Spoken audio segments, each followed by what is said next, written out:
Gelaran Women 20 hasilkan 6 rekomendasi yang akan dibawa ke ajang konferensi tingkat tinggi G20 November 2022 mendatang.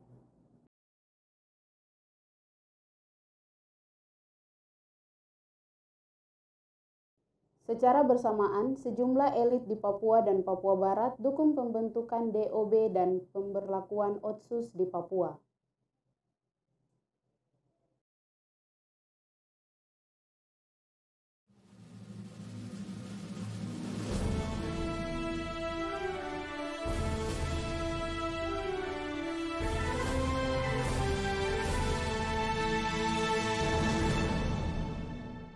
Halo pemirsa, apa kabar? Senang sekali karena kami berdua bisa menjumpai Anda semua. Iya, betul sekali. Dan di edisi kali ini, saya Karen Fakdawer tidak tampil sendiri. Ada rekan saya. Iya, saya Martina Marisan. Betul sekali, kami berdua akan hadir membawa sejumlah informasi menarik untuk Anda semua, penonton setia Top Production Channel. Dan Martina, selain kedua informasi yang sudah kita sampaikan tadi, tim redaksi juga sudah menyiapkan sejumlah berita menarik lainnya. Betul sekali Karen, bagaimana kalau kita mulai berita pertama? Martina dan pemirsa, beberapa hari yang lalu kita ketahui kalau Papua Barat menjadi tuan rumah side event Women 20. Dan tanggal 9 lalu gelaran itu sudah selesai. Betul sekali Karen dan pemirsa. Dan meski hanya berlangsung selama 2 hari, tapi pertemuan ini menghasilkan 6 rekomendasi yang nanti akan dibawa ke ajang KTT 20 di Bali. Apa saja 6 poin rekomendasi itu? Kita simak informasi lengkapnya. Sesuai jadwal, gelaran side event Women 20 yang dilaksanakan sejak 7 hingga 9 Juni resmi berakhir. Setelah melewati serangkaian acara, kegiatan yang dipusatkan di salah satu hotel di Manokwari ini resmi ditutup. Terdapat 6 rekomendasi pesan moral yang dihasilkan dalam kegiatan yang dihadiri sejumlah delegasi dari beberapa daerah tersebut. Dari 6 poin rekomendasi itu, diantaranya adalah mendorong terbentuknya dunia yang damai, serta bumi yang layak huni serta bebas dari diskriminasi, konflik, dan perang. Poin lainnya adalah menyerukan penghentian tindak kekerasan terhadap anak, perempuan, dan kelompok penyandang disabilitas. Sebagian besar penduduk dunia, termasuk kaum perempuan, hidup mendiami daerah pedesaan yang secara ekonomi masih di bawah garis kemiskinan. Keempat, kaum perempuan masih sebagai penopang ekonomi keluarga, terutama di daerah pedesaan. Sementara penjabat Gubernur Papua Barat Komjen Purnawirawan Paulus Waterpauw berharap para peserta Women 20 bisa mempromosikan kondisi di Papua Barat, terutama terkait pembangunan di daerah ini. Angin SAS adalah sibu-sibu angin selatan yang mulai dari sini kita mulai membawa sebuah harapan yang sudah kita nyatakan tadi bisa diolah oleh perwakilan negara-negara di G20. Selanjutnya, ke-6 rekomendasi ini diserahkan kepada Ketua Umum KOWANI untuk dibawa ke konferensi tingkat tinggi atau KTT G20 di Bali November mendatang.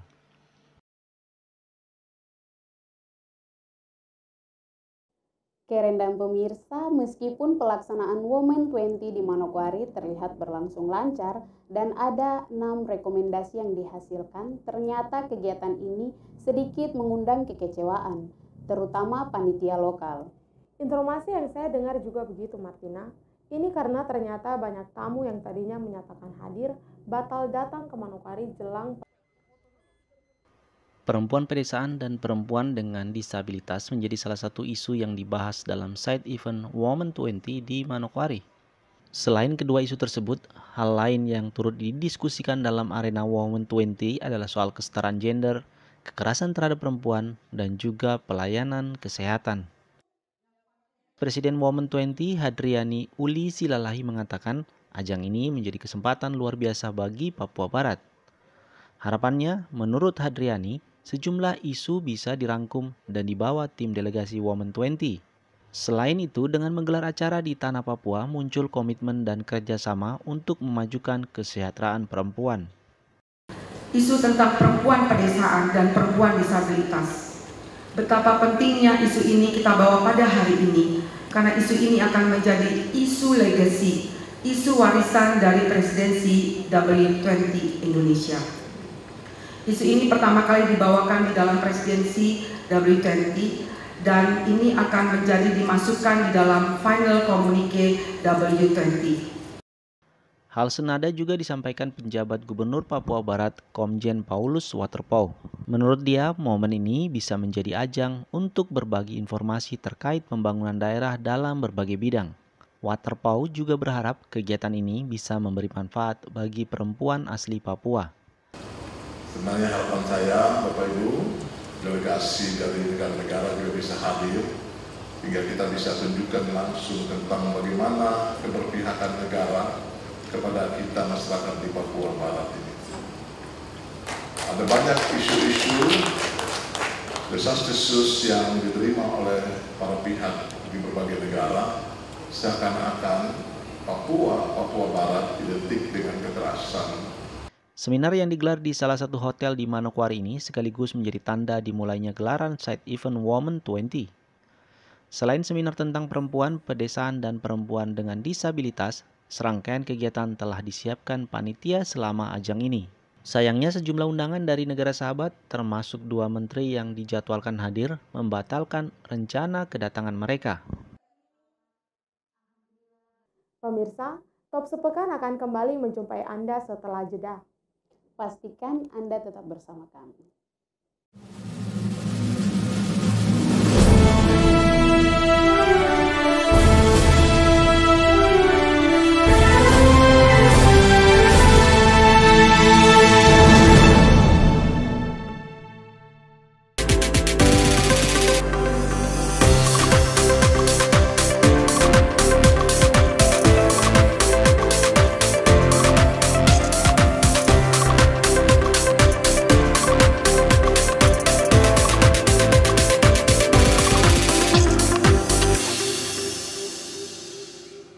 Beginilah kondisi jalan menuju Kampung Siwi menyetujui rancangan undang-undang pemekaran 3 provinsi di Papua. Yang ada saja ke jalan gitu. Masih merah.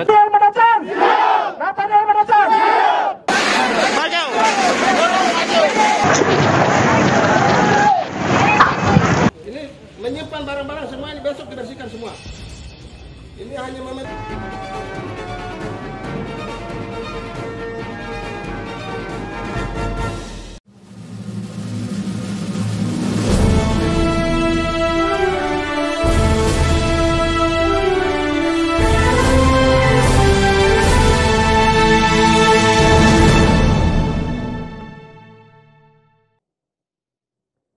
Terima kasih karena masih menyaksikan Top Sepekan.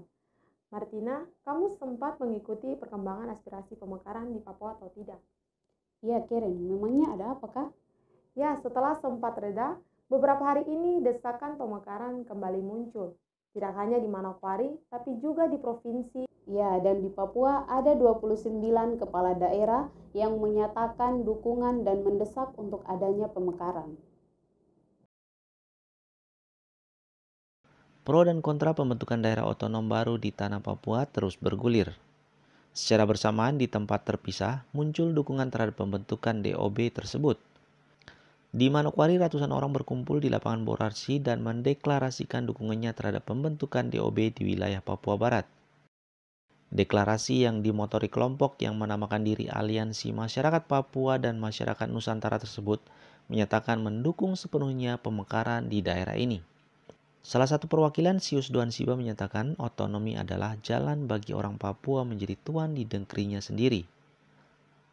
Hal yang sama juga disampaikan perwakilan LMA Papua Barat.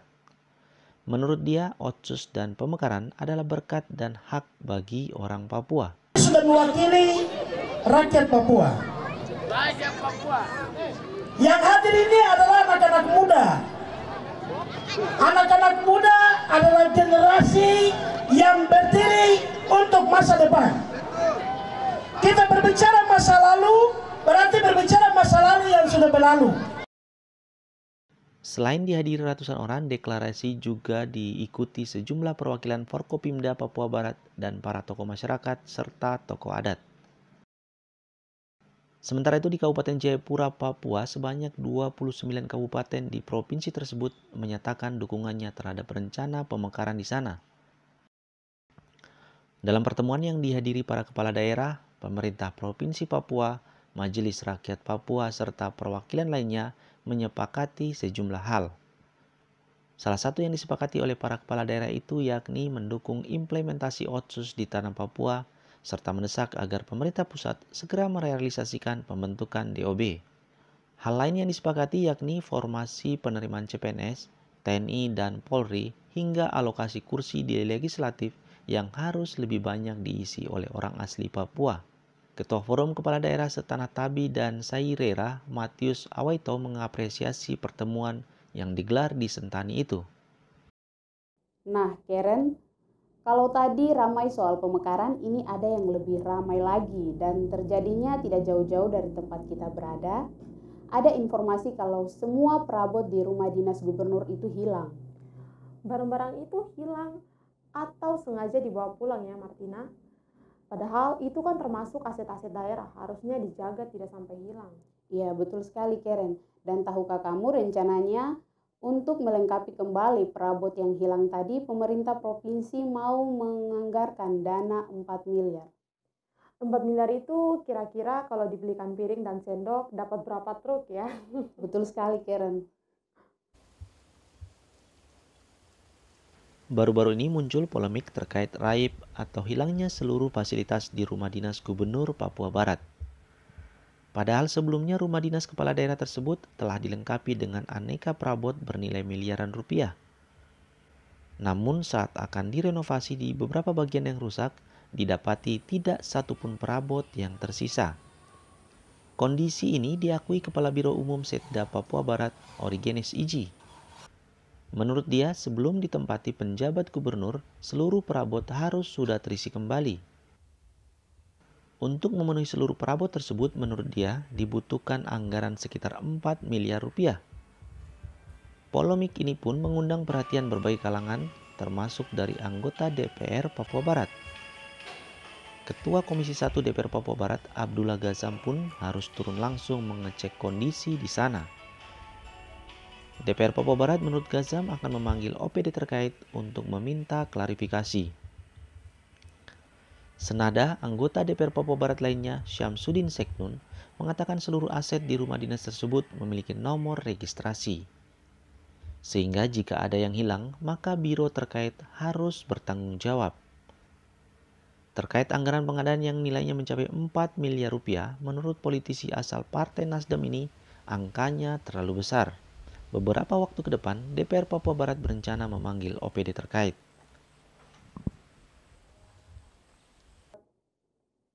Iya, Karen dan pemirsa, kita berharap semoga ada kejelasan tentang barang-barang tersebut. Kita lanjut ke berita selanjutnya. Baik Martina, kalau berita berikut tentang transportasi murah meriah yang sering kita pakai di dalam kota Manokwari. Apa itu Karen? Apalagi kalau bukan ojek. Tapi berhubung harga BBM naik, maka pejasa ojek juga meminta pemerintah segera menaikkan tarif dasar ojek. Kalau kamu sendiri bagaimana? Setuju kalau tarif ojek dinaikkan? Kalau buat saya sih harus ada pembicaraan lebih dahulu. Nah, setelah itu dituangkan dalam aturan yang resmi. Dua organisasi pejasa ojek yang selama ini beroperasi di Manokwari mendatangi kantor Dinas Perhubungan, Kelautan, dan Perikanan Kabupaten Manokwari. Kedatangan ratusan pejasa ojek ini untuk mendesak pemerintah segera merevisi tarif dasar jasa ojek di Kota Manokwari. Ketua Pejasa Ojek di Manokwari, Bintang Nusantara Anton Worabai, mengaku kenaikan harga BBM sangat memukul para anggotanya. Sehingga pemerintah didesak untuk segera mengubah tarif ojek.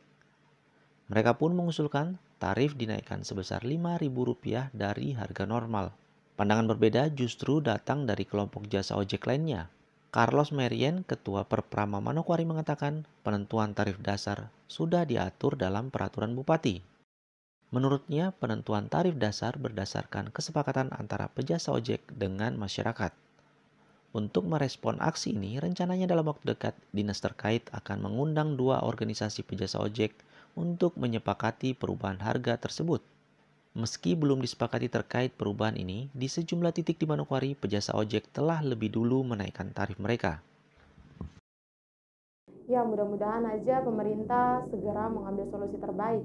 Dan Martina, setelah jeda ada berita menarik apa? Ya, setelah jeda kita akan kembali dengan informasi seputar pameran yang digelar dalam rangkaian Women 20 kemarin. Jadi, tunggu informasi selengkapnya setelah jeda.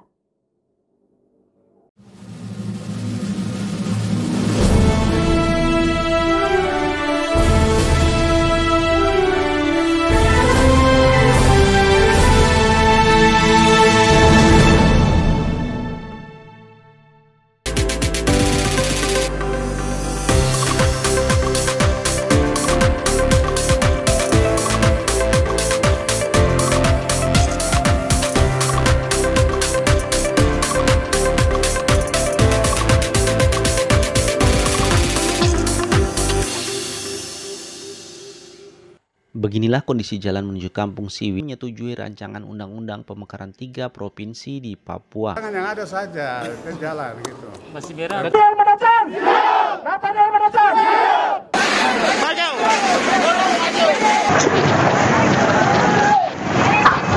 Ini menyimpan barang-barang semua ini besok dibersihkan semua. Ini hanya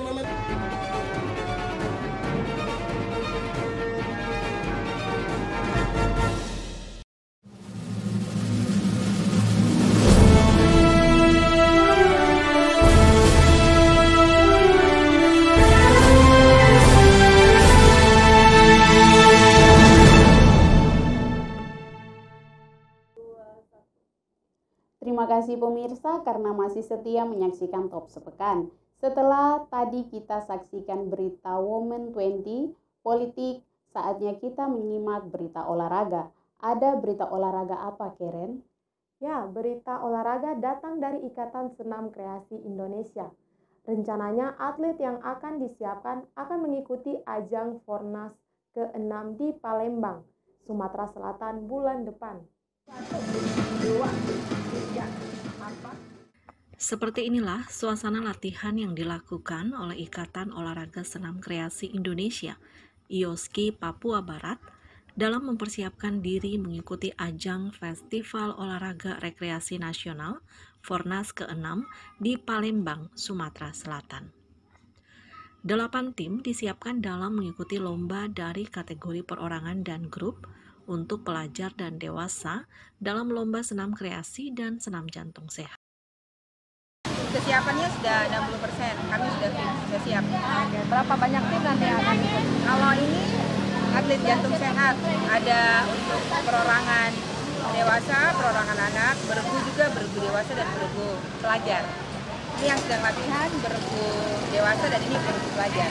Kalau perorangan ada berapa banyak yang ikut? Perorangan masing-masing dewasa 5, remaja 5. Kalau untuk IOSKI Papua Barat, kita juga ada beregu, ada 2 regu, beregu dewasa dan beregu pelajar, perorangan dewasa dan perorangan pelajar. Sama latihan kira-kira kendala apa yang dihadapi? Ya, sampai dengan hari ini kita nggak ada kendala, karena kita IOSKI Papua Barat sama jenisnya sangat siap sekali. Ya, baik dari pendanaan, baik fasilitas, kami juga siap. Piala emas tentu saja menjadi target dari IOSKI Papua Barat dalam ajang ini. Untuk itu, Novarina berharap doa dan dukungan dari masyarakat Manokwari. Fornas Palembang besok kita targetnya emas. Amin. Terima kasih, mohon dukungan dari seluruh masyarakat Papua Barat. Mereka ini generasi emas, adik-adik yang saat ini sedang berjuang untuk Papua Barat, baik yang di jantung sehat maupun yang IOSKI. Jadi kami berharap dukungan dari seluruh masyarakat Manokwari. Doakan kami di Fornas Palembang. Tuhan berkati. Rencananya rombongan akan berangkat pada awal bulan Juli mendatang. Pada Fornas ke-6 di Palembang, sebanyak 56 olahraga yang akan dipertandingkan, mulai dari olahraga tradisional, permainan, dan olahraga modern yang bersifat massal. Martina, di kegiatan Women 20 kemarin sempat berpartisipasi tidak? Katanya sih ada beberapa rangkaian kegiatan. salah satunya kegiatan pameran di salah satu pusat perbelanjaan di Manokwari. Iya, betul sekali, Karen. Pemirsa, di ajang pameran yang sempat dikunjungi gubernur dan peserta W20, dipamerkan beragam produk UMKM di Papua Barat. Kebetulan sekali saya juga menjadi salah satu peserta UMKM dalam pameran tersebut dengan memajang sejumlah ukiran Papua. Wah, pasti sangat menarik dan seru pamerannya. Pemirsa juga pasti penasaran kan apa saja yang dipamerkan. Kita ikuti bersama berita selengkapnya.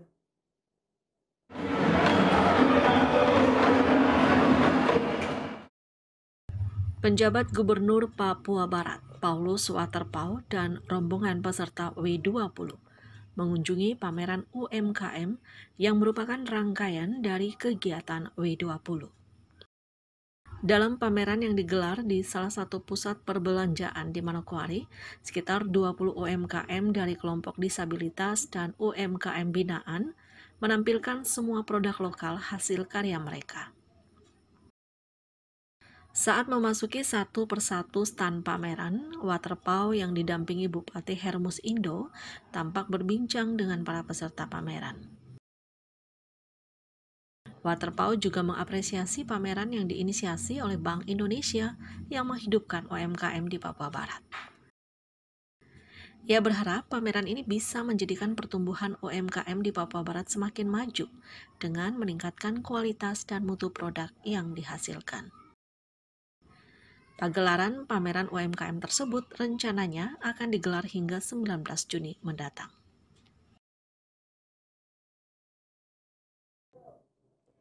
Tidak terasa ya, seluruh informasi yang disiapkan tim redaksi telah kami hadirkan ke hadapan Anda. Betul sekali, Karen dan pemirsa. Kalau akhir pekan seperti ini, biasanya kita kemana ya, Karen? Kalau saya biasanya di rumah saja menghabiskan waktu bersama keluarga. Kalau mau rekreasi, ya tidak jauh dari Manokwari. Apalagi kita di Manokwari kan banyak tempat-tempat wisata yang bisa kita kunjungi. Betul sekali, Karen dan pemirsa, kita di Papua ini diberi kekayaan alam yang sangat melimpah dan tentu harus kita jaga bersama. Baik, pemirsa, sekali lagi terima kasih sudah menyaksikan Top Sepekan. Atas nama kru yang bertugas, kami berdua pamit. Sampai jumpa.